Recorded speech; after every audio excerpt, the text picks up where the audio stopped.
네, 오랜만에 목표가를 터치한 이 두산중공업 상당히 왜냐하면 이 많이들 이제 기대를 안 하셨던 그런 종목일 수 있거든요. 그래서 뭐 우진 오늘 이 종목이 최근 들어 두산중공업이 가는 그 배경은 이 뭐 여러분 잘 아시다시피 이제 원전 관련한 그런 그 산업에 대한 이 정부의 어떤 정책적인 변화 이것이 중심이 되는데 그 전환의 배경은 결국 미국에 있습니다.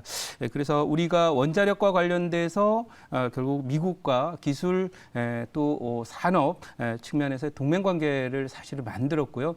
두 나라가 갖고 있는 강점이 이렇게 다릅니다. 그래서 결국은 이 미국은 어떤 막강한 그 국력을 이용해서 마케팅이라든지 운영 기술이나 이런 측면들을 중심으로 강점을 갖고 있다라고 봐야 되는 것이고, 우리는 이제 설계 시공 뭐 이런 쪽에 뭔가 만드는 쪽에 좀 강점을 갖고 있다는 점이 딱 맞아떨어지면서 지금 최근에 얘기가 되고 있는 우리 혼자 지금 진행하던 사우디 원전이 진도가 잘 안 나갔었는데 미국이 그동안에는 경쟁하던 관계였거든요. 근데 이제 둘이 딱 맞으면은 결국 사우디 원전은 이 미국과 우리의 동맹이 결국은 수주를 하게 될 것이에요. 그런 관점에서 이제 원전에 관련된 그런 흐름이 앞으로도 이것이 우리가 이 원전을 폐기 정책을 써왔지만 결국 새롭게 방향 전환을 할 수밖에 없는 그런 상황에 놓여 있고, 이것은 빅 트렌드입니다. 왜냐하면 이 원전 산업은 스마트 원전이라고 하는 것이 이제 규모만 작게 만드는 것이 아니라 향후에 이제 미래 산업 중에 이제 우주 개발이라든지 우주 항공 또 우리의 군수 산업하고도 연관이 되는 것이라서 이 산업은 결국 놓치고 대한민국이 세계 인류가 될 수 없다라는 그런 것을 이제 산업적인 측면에서 또 데이터 측면에서 이제 확인이 되었다. 이런 점에서 이것은 뭐 야당이 다음 차기에 이제 대선에 이기던 여당이 이기던 그런 문제가 아니라 대한민국이 반드시 끌고 가야 될 핵심적인 어떤 산업 이라는 그런 점에서 볼 때 두산중공업의 이런 상승은 일시적이지 않다라는 관점에 말씀드리고, 오늘 지금 17% 정도 목표 터치를 했지만은 여기에 우주 돌파가 됐습니다. 그래서 제가 보기에는 여기 길게 보면은 2만 3, 4천 원 정도까지는 보이니까 홀딩 관점으로 접근을 해 보도록 하고요. 그리고 이제 오늘 올라오는 종목 중에 현대 엘리베이터가 있는데 참 징한 종목입니다. 네, 한 달 내내 올랐는데 이 17% 수익밖에 못 냈습니다. 여러분께 정말 죄송하다는 말씀을 드리는데, 하지만 중요한 것은 이게 오늘도 나왔지만은 이 차기에 이제 결국은 부동산 문제도 대선의 중심적인 이슈가 될 텐데 야당이든 여당이든 공급 확대 정책을 내놓을 수밖에 없는 그런 상황이라서 실적도 이제 개선 국면에 가 있는 현대엘리베이터 계속해서 이 관련한 이슈에 갈 것이고, 또 경협과 관련된 그런 모멘텀들도 여전히 계속 유효하기 때문에 지금 여기가 돌파되면 이제 우주 돌파예요. 오늘 고점 넘어가면 그러면 여기를 넘어서면 이제 빨리 갑니다. 빨리 가서 목표치까지 계속 좀 들고 가 보도록 그렇게 할 계획입니다. 자, 그리고 이제 어제 이제 소개드렸던 뭐 두산중공업 말씀을 드렸고요. 그 외에 이제 보유 종목 중에서 그 손실이 나 있는 종목 하나 보도록 하죠. 네, 유진기업입니다. 이 유진기업도 결국 지금 쉬고 있을 뿐이에요. 뭐 손실이 깊지 않습니다. 양산 한 방 나오면 바로 6,600원에 보이는 여기 우주 저항선이 있죠. 여기를 이제 돌파 시도를 할 거기 때문에 여러분 침착하게 가시면 부동산은 결국 차기 대선의 정책 핵심이에요. 그리고 또 경기가 회복되고 있는 그런 상황이고, 지금 이 부동산 경기와 관련해 주목할 만한 일은 여러분 케이스 실러 지수를 개발한 그 전문가가 실러 지수를 개발했던 실러 교수가 이런 얘기했습니다. 미국이 사실 서프라임 모기지가 있었던 2005년, 6년 이후에 월간 단위로 가장 큰 지금 부동산 가격 상승세가 나오고 있기 때문에 이런 흐름을 이제 또 해결하기 위해서는 각국에서 부동산 공급 정책이 나올 수밖에 없는 그런 상황이에요. 그래서 그런 면에서 우리나라도 역시 동일한 그런 궤적을 따라갈 거라서 소재를 공급하고 있는 건자재를 공급하고 있는 유진기업 레미콘을 공급하죠. 추가 상승이 기대된다 이렇게 말씀드리도록 하고 꼭 이 종목 수익 내고 나오시길 바랍니다. 자, 그럼 오늘 여러분들 중요한데 이제 소개를 드릴 종목은 현재 5,850원이고요. 종목명은 우진입니다.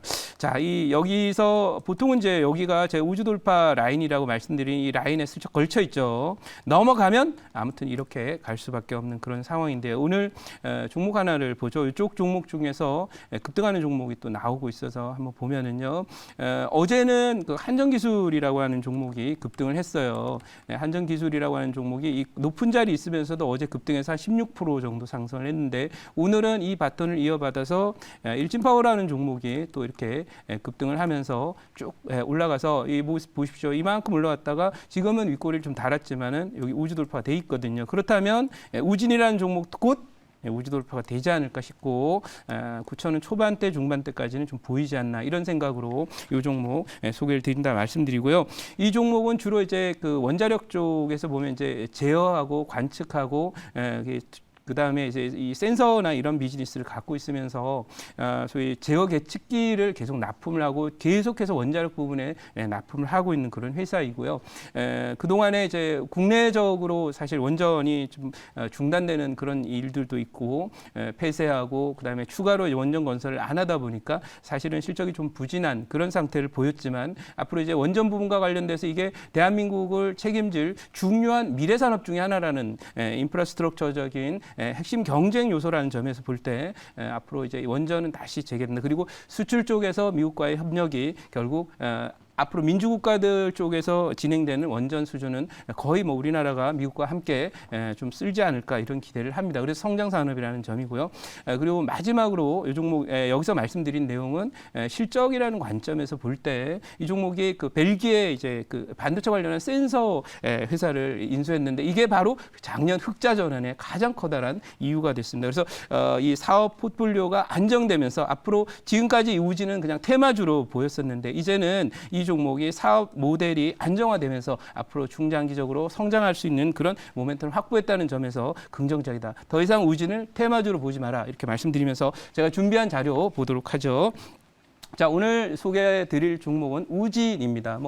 우진이라는 이름을 쓰는 그 사람도 많죠. 그만큼 이게 이 부르기가 또 좋기도 하고 머릿속에 다 기억도 잘 되는데요. 아무튼 우진, 이제부터는 이 종목 부실주 아닙니다. 말씀드린 바대로 반도체 센서를 공급하는 그런 장비를 만드는 벨기에 회사를 인수를 하면서 흑자 전환을 했고 사업 포트폴리오가 밸런스가 이제 맞았기 때문에 앞으로 웬만해서는 적자가 나지 않는 그런 회사가 되지 않을까 싶습니다.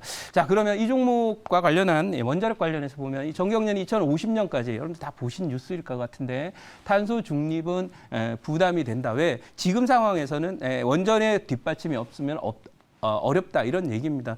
그래서 정경련이 이런 얘기를 했고요. 이것은 우리나라뿐만이 아니라 미국이나 영국이나 또는 또 프랑스나 또 일본 심지어는 중국까지 여러분들 그 중국까지도 뭐 원전을 20개를 만든다는지 이런 계획을 밝히고 있음에 따라서 결국은 이 원전 정책은 제가 보기에는 원상복귀가 되지 않을까 이렇게 생각을 하고 있고요. 이 스마트 원전이 강점인 것은 규모 자체는 10분의 1인데요. 문제가 발생할 확률은 1000분의 1까지 떨어진다고 합니다. 이 트렌드를 놓치지 말자 이렇게 말씀드리고 이것은 미래 성장 산업이다 이렇게 말씀드리면서 다음 장 한번 보도록 하죠.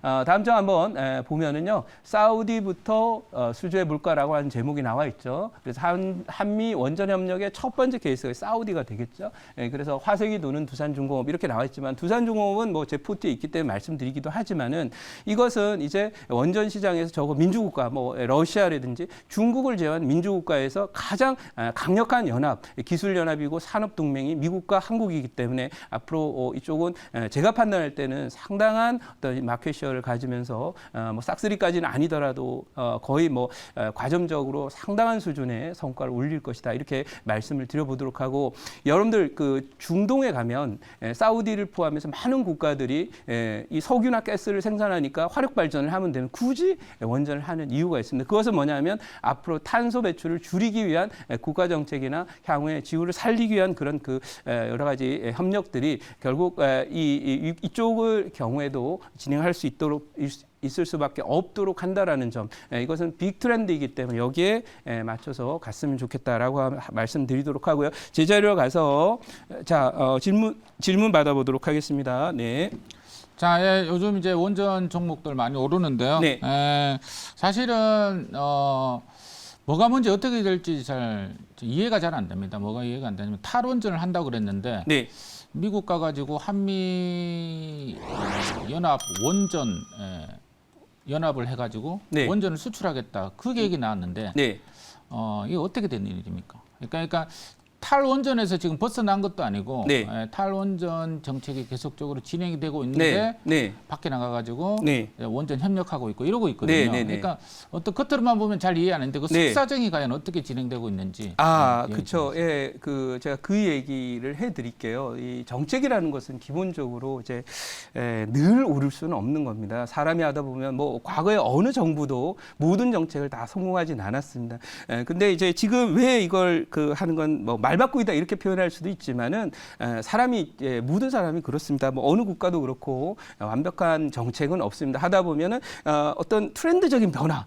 이것을 이제 감지한 거죠, 확실히. 아까 말씀드렸지만 탈탄소화를 하기 위해서는 원전 도움 없이는 안 되는 거거든요. 특히 우리나라가 이제 소비 국가면 괜찮은데 우리는 산업 국가입니다. 이 산업 국가에서 안정적인 어떤 전력 보급이 안 되는 요즘에 대만 사태라든지 텍사스에서의 그 반도체 공장 안 돌아가는 거 보셨지 않습니까? 무려 거기서 삼성전자 3천억을 그 몇 주 동안에 손실을 봤다고 하는데 그런 어떤 트렌드의 변화를 이제 받아들이기 시작했다. 저는 이렇게 개인적으로 생각합니다. 이 해외 수출이 문제가 아니라 이 트렌드를 이게 수정해나가는 과정이다. 그리고 뭐 공식적으로 얘기는 하지 않지만 시간이 지나다 보면 원전 해야 되겠다. 이런 쪽으로 결론이 날 수밖에 없고 그게 대세다. 이렇게 대세를 받아들이는 것이다. 이런 정도로 정리하도록 하고요. 자, 이 종목 목표치는 1차 목표 7,200원, 2차 목표 12,000원, 손절은 5,000원으로 대응하도록 하겠습니다.